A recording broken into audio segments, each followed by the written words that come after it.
An ultimatum to Iraq from President Bush. Get out of Kuwait by noon tomorrow. A defiant Iraq responds, denouncing President Bush as an enemy of God. And scorched earth. The oil fields of Kuwait are on fire. This is a special war update edition of the CBS Evening News. Dan Rather reporting tonight live from Saudi Arabia. Good evening. Kuwait is burning. With Kuwait's oil fields in flames and a U.S.-led force straining at the borders of Iraq and Kuwait, George Bush, Saddam Hussein, and Mikhail Gorbachev dueled with each other today over the terms of peace and war. Mr. Bush gave Iraq an ultimatum: get out of Kuwait in 7 days starting tomorrow or else. Iraq said it supports the easier terms of yet another new Gorbachev plan. Wyatt Andrews begins our coverage. Dan, well aware that Iraq was trying to cut that easier deal with the Soviet Union, President Bush, by contrast, laid out a crystal clear, step-by-step ultimatum for Saddam Hussein, the kind of ultimatum that demands a humiliating, immediate surrender.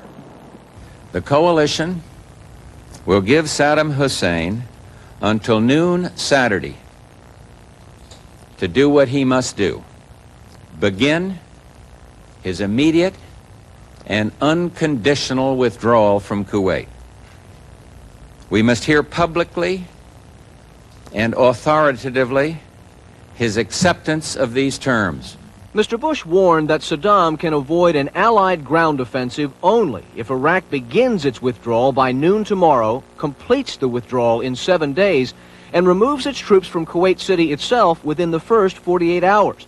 The president demanded that Saddam release all prisoners and private citizens immediately, remove all explosives and booby traps inside Kuwait, and reveal the location of all land and sea mines.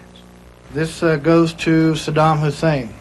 The ball is in his court. The question is, what is his answer? And in this statement, we very clearly point out that we expect him to give a response to the United Nations before noon tomorrow. The Iraqis immediately denounced the U.S. ultimatum and clung to the protective cloak of the Soviet proposal.